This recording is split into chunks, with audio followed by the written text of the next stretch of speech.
So today we're going to look at the study guide. And if you've looked at it, you probably noticed that it's the homework. Because if you remember way back at the beginning of the course, I said the tests come from the homework. And of course, the final exam comes from the test. So what this means is from this point forward, since you will now have the answers to all the homework, I will not be providing feedback on homework because you can check your answers. I will be just checking to see that you did it. So yes, feasibly, you could take what you write down today, scan it and turn it in, and your homework's done. I'm not saying you can't do that. But then again, the purpose of homework is for you to practice the problem. So that'll be your decision. But yes, from this point forward, even you online students, if you're listening to this, I will just give you the grade. If they're all there, I'll give you 100. If there's one missing and there's 5, I'll give you an 80. So if there's something done, whether it's right or wrong, I won't be looking at it anymore because you will have the correct answers. You will be able to check yourself. Now, if you have a question about something, I'm more than happy to answer via email or in class, or if you need something in person, but we're not in class, I can always set up a Zoom meeting as well. So we start back at problem solving. And the first question is 21 is what percent of 70? So it's a percent problem. And if you recall, percent is the part over the whole times 100. So in this case, the part is 21, the whole is 70. And we get 0.3 times 100, which is 30%. Okay? Any questions on that one? I'll be posting the solutions as well.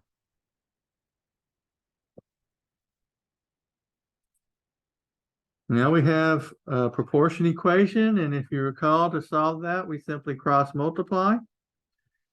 So I have 5 times x equals 6 times 8. 5x equals 48. X equals 48 over 5, or if you're a stickler, 9.6. I accept either one of those. Any questions on that one? So 48 over 5 or 9.67. Either one will work as the answer. They're the same thing. If you use your calculator and take 48 divided by 5, you'll get 9.6.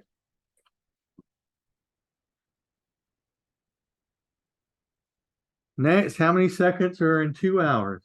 Well, I have 2 hours. There are 60 minutes in 1 hour. And there are 60 seconds in 1 minute. Here, the hour cancels the hours, the minute cancels the minute, and I end up with seconds. I have 2 times 60 times 60 over 1, which is 7,200 seconds. Several people forgot to multiply by 2. Everybody good on number 3?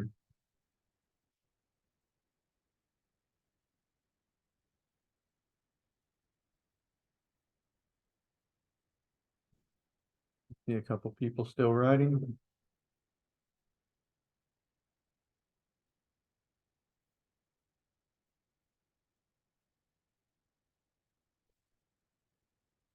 Okay, number 4. If it takes 2 cups of rice to make 5 servings, how many cups of rice are needed to make 12 servings?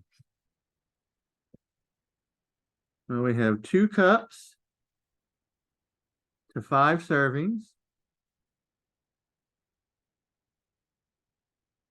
How many cups to 12 servings? And this again, we just turn it into an equation, a proportion equation. Then we cross multiply. I get 2 times 12 equals 5x. 24 equals 5x, so x equals 24 over 5 or 4.8 cup if you want to get, but either will work. I'm not picky.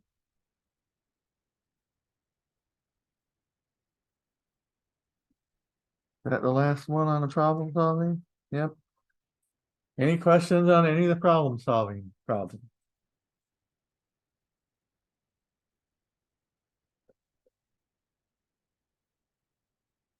I didn't think this was hard. At least that was the idea. Everybody ready for the next page? I see a few people still writing. Okay, moving on to the next one, which is voting methods.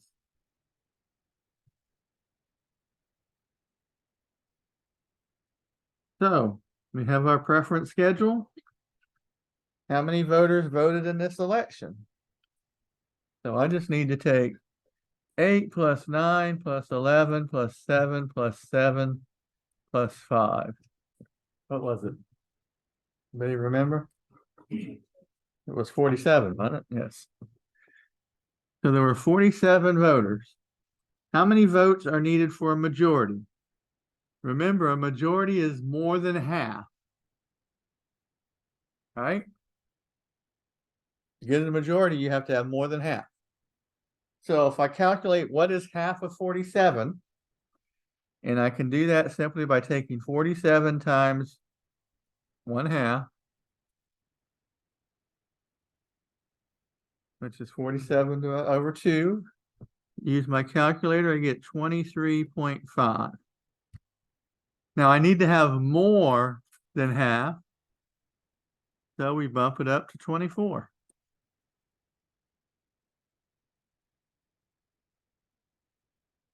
Okay, and next it says, find the winner by plurality.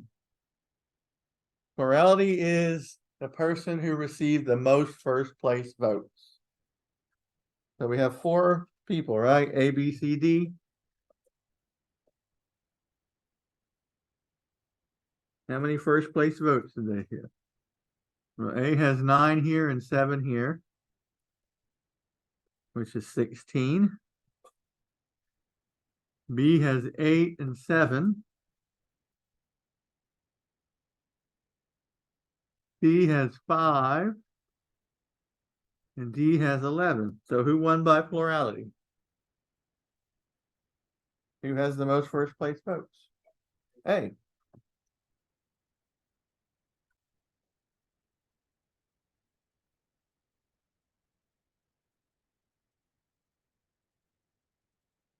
Then it asks, is there a Condorcet winner? If so, who?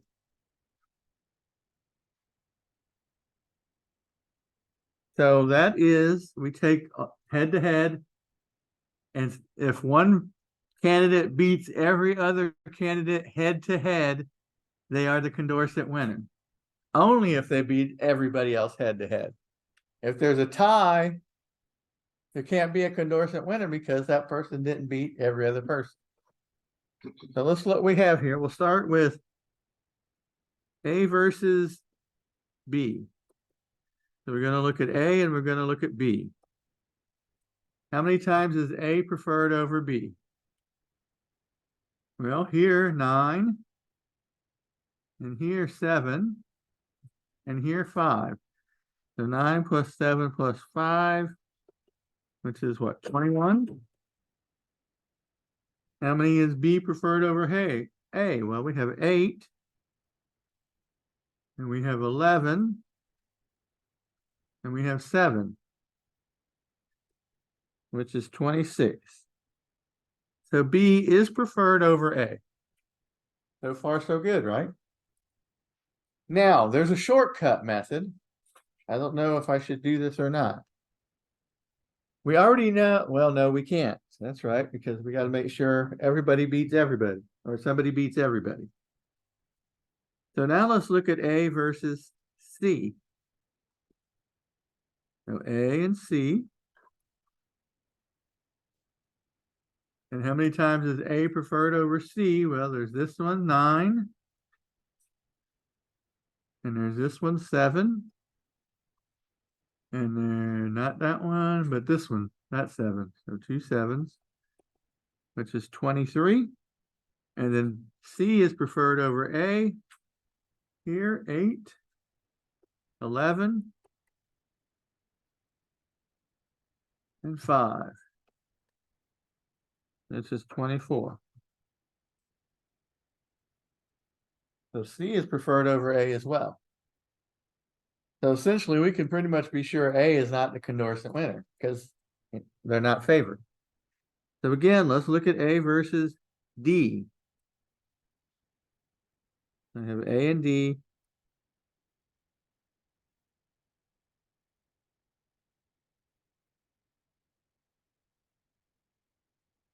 So here, A is better than D, so we have 8. And here we have 9. Not there. And here we have 7. And here we have 7 more. So that's what, 23, 31?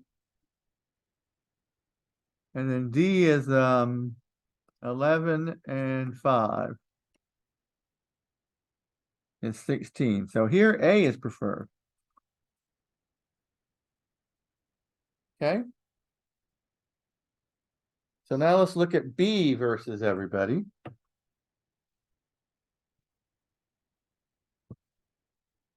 So I already have B versus A. So B versus C.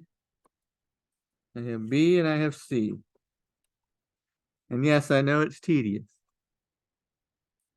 So B is preferred over C there, there, there, and there. So we have 8 plus 11 plus 7 plus 7, which is what, 33? And C is preferred here, 9, and here 5, which is 14. So B is preferred over C as well. How about B versus D?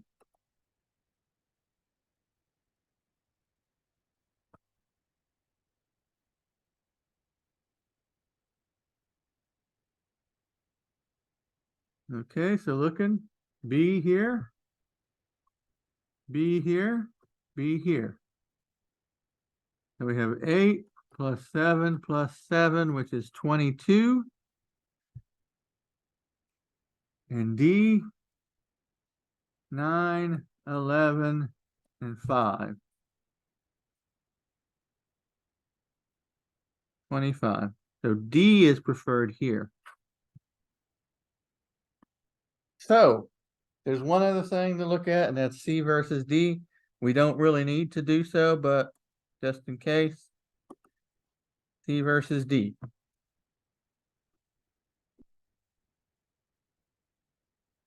So C is preferred over D here, and here, and here. So 8 plus 7 plus 5, which is 20. And D is preferred here, here, and here. 9 plus 11 plus 7, 27. So D is preferred over C. So let's look. Is A a Condorcet winner? No, because B is preferred over A. C as well. How about B? No, because D is preferred over B. How about C? No as well, because B and D are preferred over C. And then this disqualifies D as well. So it's not a tie. There is no Condorcet winner.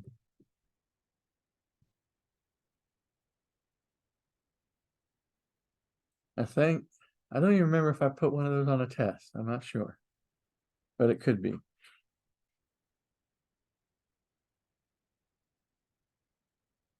Any questions on the voting theory chapter?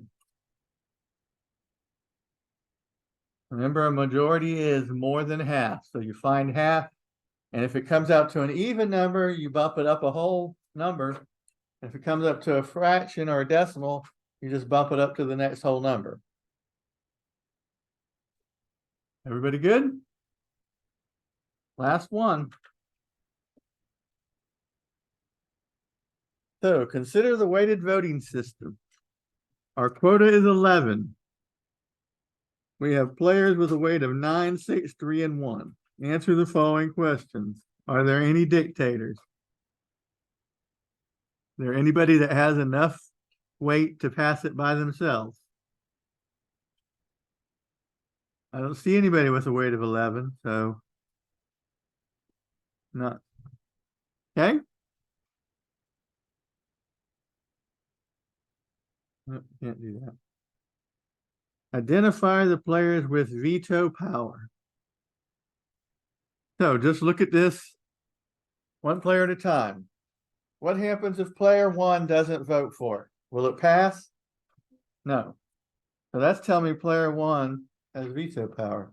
What about if player 2 doesn't pass it? Can it still pass? Yes? So player 2 doesn't have veto power. And from that, we can assume 3 and 4 also don't, because they have a lower weight. Now, what about dummies?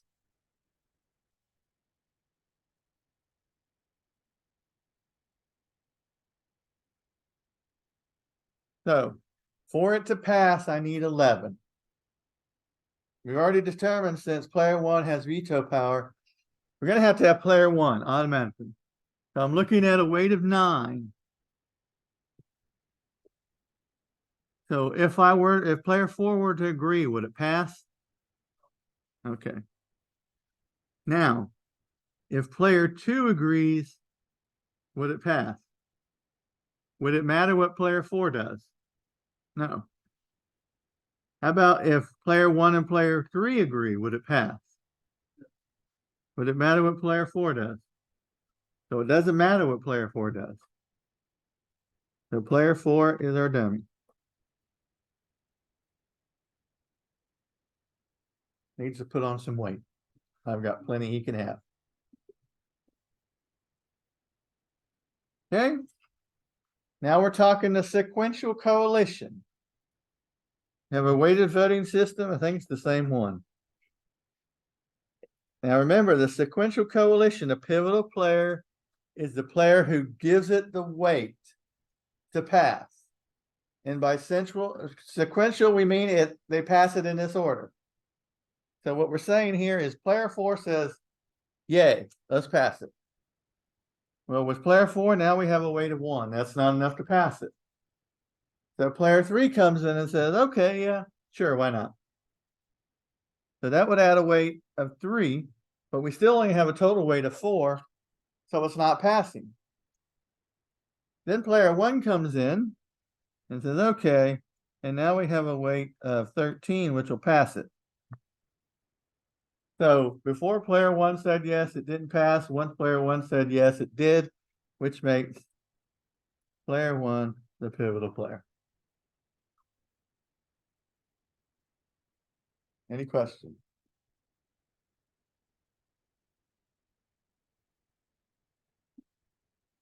Okay. Same thing, new sequential coalition. Player 1 says yay.